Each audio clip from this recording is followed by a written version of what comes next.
Good day, folks. This evening we're going to embark on a project involving, well, hopefully not drinking, although I do need water. This forgotten thing. Well, I don't know, I guess it debates on whether or not it's forgotten or not. The video's not that old. Anyways, this is the refurb Dell OptiPlex 3020 that I got from Dell Refurbished. And at the time of me purchasing it anyway, it was the cheapest Dell OptiPlex, at least this mini tower anyway, that you could buy on their site. It was just over $100 shipped all in, including taxes for Washington State, which was annoying, and they waived the shipping.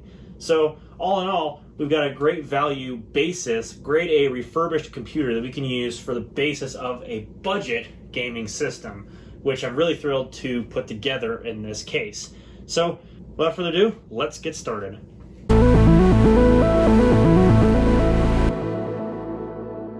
Now, before we get started, I am going to preface this section of the video just a little bit, so I'm going to get on a bit of a rambling spree, so if you want to get to the actual build, skip ahead. I'll probably change the camera angle for that. Anyways, I digress. So, somebody's probably going to come into the comments section, and they're probably going to ask me, hey, is this still something worth doing in 2021 going into 2022? And really the answer is complicated, because the thing is, when it comes to these little OptiPlex mini towers these days, it used to be that especially these 10 series and 20 series OptiPlexes, although albeit the 20 series had a bit of a power supply thing, but you could get around that, but I digress. They were actually really good value as far as swapping out the power supply, putting in a graphics card, putting in a better CPU if you had to, upgrade the RAM, put in an SSD. They're kind of sort of like a modular box with a proprietary motherboard in a sense. More so these generation of machines than the newer ones, which had the half-width power supply that I think runs on ATX 12VO or something like that. It could very well be completely proprietary for all I know. And they just kind of changed a little bit. Now, it's not to say that you can't make those work. The only problem is that you have to deal with a limited power supply capacity. Also, excuse the dog outside. I can't do anything about that because it's an annoying neighbor's stupid dog and they won't shut up. Anyways, I digress again. So, yeah, they just changed the system to its more proprietary, boxy, little small thing that you can shove into a corner. And, I mean, it's not necessarily a bad thing if they go that way because, you know, let's just use this Inspiron as a set and example as the OptiPlexes of newer generations. It's not really the same thing, but it'll fit the objective I'm trying to point out here. So, yeah, it's a slimmer box with a good CPU, good integrated graphics for Intel anyway, but it's missing the original luster of what made basically the office gaming sleeper PC a real thing. And I think the days are really numbered. The best way that you're going to get something of a sleeper PC is to really buy like a system integrator, like an office PC thing, or something from a local PC builder place that does business PCs. You know, if you find something like that, you know, it has a standard motherboard, standard power supply, and so on and so forth. Standard case, standard everything. And you might just be able to get yourself something really lucky if you get the right spec machine at the right price. But as far as these OptiPlexes go, they're getting really old. This is Haswell Socket 1150. Its upgrade path is basically nil, and they never made a Skylake one in this kind of box with the full form factor power supply. This was kind of the last generation of its breed. And yeah, the 3020 is entry level. It only has 2 RAM slots, and it doesn't really have the niceties like a lot of USB ports on the front and some of the other I/O on the back. But I mean, let's be fair, the OptiPlex 7020 rather, and the 9020, they're not much different, and so the basis of the machine is still going to be excellent for what I'm about to do today.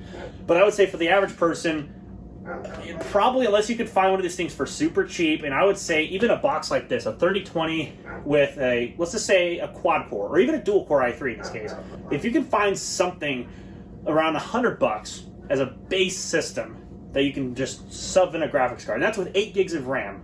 Now, I have to preface this, if you can get with 8 gigs of RAM, maybe. Because the thing is, on another note, and I know people are probably going to digress about this in the comment section, but Windows 11 is really not officially going to support these things. And I'm just saying that as filler, obviously, because of course I know people are probably going to hack their way around it, and I've already done that with this thing. To be fair, it does technically run Windows 11. It does have TPM. It does have UEFI and Secure Boot, so technically it does run, but obviously Microsoft doesn't think so. Anyways, so software support in the future is really going to be a limiting factor, and that's just another nail in the coffin on these old things, because it's going to affect the 10 series as well, because they're going to be under the same boat. And the old Sandy Bridge, the 390, the 790, the 990, well, obviously those aren't going to run Windows 11 natively, because I don't think they'll support UEFI, or if they do, they don't have Secure Boot, so they're not really going to run Windows 11 without actually hacking it. So, in any case, so without further digression, because I did say it was going to be a rambly part of the video, I'm doing this because I want one last great sleeper machine that's somewhat relatively modern, will run Windows 11 to an extent, and just to have some fun, because I haven't done one of these things in quite a while. The last machine that I really did something like this with, to my knowledge, and I've probably done something in between then, was the Dell OptiPlex 9020 that I used in college at my dorm room. And some of you longtime viewers might actually remember that system. It was my daily driver with an i5 4670 CPU and 24 gigs of RAM with a flippin' RX 580 sitting in there. Although that RX 580 came later. It originally started out with an R9 270X, I think, and that was what I used for the longest time. So it just, I don't know, something relaxing, something real fun about doing something like this. And so you can completely ignore what I said if you want to just do something like this anyway. I mean, I'm just stating the obvious for people who actually want a very quick, very niche buyer's guide sort of thing, if you actually should invest in one of these things or not. Ideally, build your own system, but I understand it's kind of tricky right now, especially with prices being all over the place. So I understand going with a pre-built makes a lot of sense to the wallet anyway, but I digress. Anyways, so now that we've escaped the rambly part of the video, let's get into the hardware part of the video. And I think y'all are going to be really quite pleased with what I'm about to transform this OptiPlex 3020 into. I think it's going to be quite tasteful. Alright, so let's get started with what we need to actually put into this box. First things first, I've got this package, and I haven't opened it up for like, I don't know how many weeks now. It's just been sealed in this package. The first thing, if you're gonna buy a 20 series OptiPlex, that means the 3020, the 7020, or the 9020, you must follow this first step if you want to actually install a graphics card that requires additional power. You need an adapter cable, something like this. It doesn't have to be exactly like what I bought, but a very similar principle. These Dell systems here, these 3020, 7020, and 9020 systems, they do not, and let me repeat this, they do not use a standard 24-pin ATX style power connector. What they use is a really janky, I believe it was an 8-pin connector on the motherboard. It sits right there. And that's fine if you're using the original power supply, which in this case is an 80 plus gold rated power supply for approximately, I would say, where's the wattage thing? 290 watts. And that would be fine. If you're using something like a GT740 graphics card and a basic i5 quad-core CPU, one hard drive, one optical drive, fine. You're within power budget. But anything more than that, like maybe once you exceed the capacity that you can get out of this whole setup, you're going to need a power supply upgrade. Unfortunately, you can't really get a power supply to fit within an 8-pin connector, at least not right now. So you have to buy an adapter. And I believe, if I'm not mistaken, this is a 12-volt output power supply. So this connector only utilizes the 12 volts from any power supply that you stick into this machine. And if you have a healthy enough modern power supply, which a lot of them are, if you know how to shop, mind you, then you'll be fine. Now, I know some people are probably going to be a bit mixed as far as my choice of power supply goes, but honestly, once I, show you it, it might not be that bad. But I've always used these things, they've never let me down. But what I'm going to use for a power supply upgrade is one of these basic EVGA 600 watt supplies, 80 plus white rated. And you can get these things sometimes on sale for under 40 bucks. And you might be thinking, oh wow, that's really quite scary cheap. Well, let's be fair, EVGA normally sells this for a lot higher of a price. It was just on sale at the time that I bought it, and I usually try to buy at least one of these things so I have them on stock, so that way in case I need to put a power supply into something, which, trust me, I do it quite a bit. These things come in handy, and they're great power supplies. They're quiet, and they're efficient enough, I would say. And for a system like this, we're not even exceeding 290 watts, or whatever this power supply was rated for, at 80 plus gold. I don't think it's going to really overload a 600 watt power supply at 80 plus white. Yeah, I could get better, but honestly, for a system like this, I'm not going to invest a great deal of money into it. It really just doesn't make a bunch of sense. But that's the power supply I plan to use. Something of a reasonable quality, but it'll still be within budget. Now, obviously, I know a lot of people in the comments section in my Discord server, for that matter, were suggesting to me that for this system I should probably install an SSD. And to that I say absolutely. So I got this cheap WD Easy Store SSD, Best Buy special. This was like 36 bucks for 240 gigs. Maybe it was like 37. I don't really know. It doesn't really matter too much. SATA 3, it's basically going to saturate any SATA 3 interface. It's a modern SSD. It really doesn't matter. And for a system like this, again, I don't really care because there's no NVMe support, there's no mSATA support, so regular old SATA 3 is going to be just fine. So you can get a really cheap SSD and get away with it. Alongside that, I am going to need an adapter bracket because I'm going to put it into one of those Dell little toolless brackets that goes inside the hard drive caddy, and for that, you can't natively put in a 2.5 inch drive, so I need a 3.5 inch drive. So that makes, it makes a little bit of sense to convert that. And lastly, the most important part of this entire system, well, other than the CPU, is the GPU. And for that, I got this secondhand for not the best price, but it's fair enough given the market conditions. So this right here, if I get it to stand up somewhat straight for the video, although you're probably not going to see it too well from how far away you are, this is the Zotac GeForce GTX 1060 3 gig. Now, I know what you're thinking, it's only a 3 gig. Well, I know. And obviously the 6 gig 1060 would have been a lot better of a choice, but hear me out. Number one, we're going through a graphics card shortage as of the making of this video, so I'm going to take what I can get for a reasonable price, and that's just how it's going to be. Like I said, I'm not going to dump a huge amount of money into some old pre-built like this. Secondly, we're only dealing with an old Haswell system with a 4-core, 4-thread CPU. I think a 1060 3 gig is going to be more than enough. And for that matter, it's a i5 4460, so it's not the best i5 either. It's not like it's a 4670K or a 4690K, not like that would work with the system anyway. I digress. This card that's in here now is the GT740 2 gig with DDR3 VRAM, so it's obviously going to be a world better graphics experience going to the 1060. And it's obviously going to fit within the power budget of the 600 watt power supply anyway, because we're only really going to be utilizing, 12 volts. So I don't think we have to really worry about the 5 and 3.3 and whatever else is on that power supply. So, like I said, I think we'll probably be fine.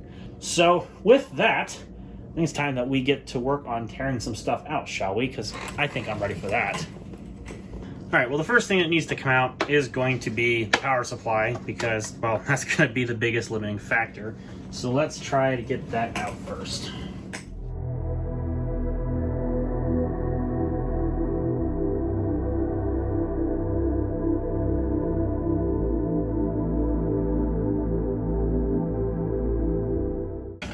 Alright, now that's out. You can see why you don't want to use one of these things. That's all the connections you get. But the motherboard does all the 12 volt conversion down to 5 and 3.3. As you can see, it's got all the circuitry down there. You can kind of see it. But yeah, there's kind of some stuff down there to convert it down to 5 and 3.3 where applicable. So the motherboard really takes care of the work for us, which is actually quite nice. Okay, so the next thing that needs to come out is going to be the graphics card.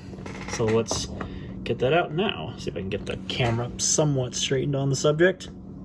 Probably not. Alright, and this old beast is out, the GT740. Very nice, very nice. Now, of course, since the system RAM is already 8 gigabytes, I don't have to worry about that. But I do need to get to work on this SSD. So let's get to that next. Alright, lighting is going to be poor for this next scene because I'm using wide angle, but bear with me. I got limited lighting to deal with here because it is a work night. And currently right now, it is looking like, well, 7:30. So I'm just making do with what I've got, because I only have so much time to do this tonight. So, all right, here we go.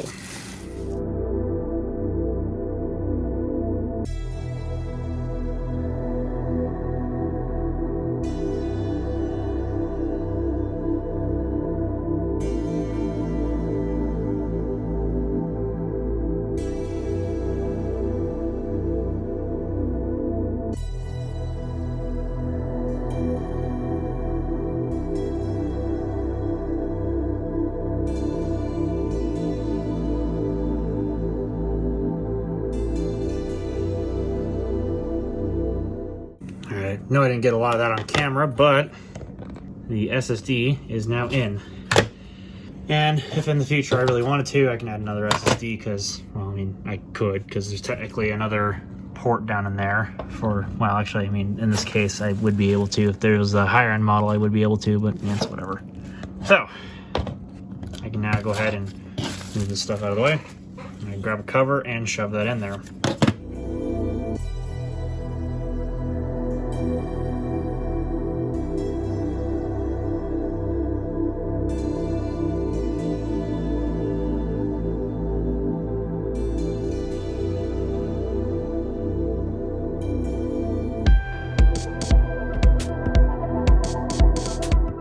So yeah, I'll have to grab another SATA cable here to plug in that hard drive. I'll probably forget by the time that I go to put this thing together.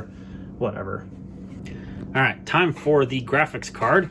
Let's move my little power dongle out of the way here. And let's shove in our 1060 into our good friend, the PCI Express slot. We now has our graphics card. So now, the messiest part, as always, is going to be, well, our good friend, well, the upside down friend, now it's the right side up friend, power supply. So let's get this out of the packaging. All right, I'm going to go very professional in this, and I'm going to use a flathead screwdriver because, well, you can never have too many screwdrivers on the desk at one time, although I'm actually going to put some away because I don't want to make a mess. All right.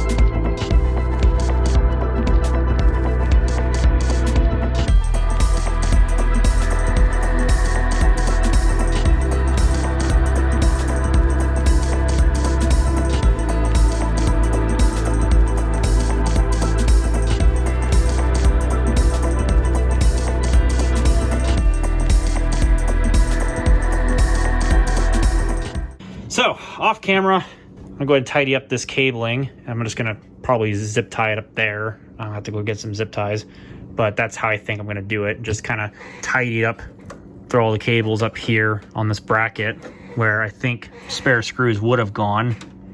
And that should do it. And this thing is ready for a smoke test. Oh, and a SATA cable. It's a little dusty from being outside in the garage, but otherwise it's ready to go. So I believe I got the power switch to flick. Already, that's a great sign. If it's doing its power on self-test. Sweet. All right, well, I'm gonna hit it. Let's see if this thing posts anyways.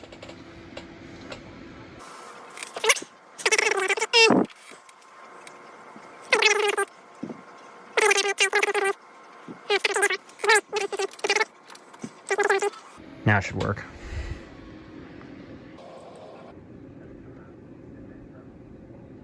All right, we're good.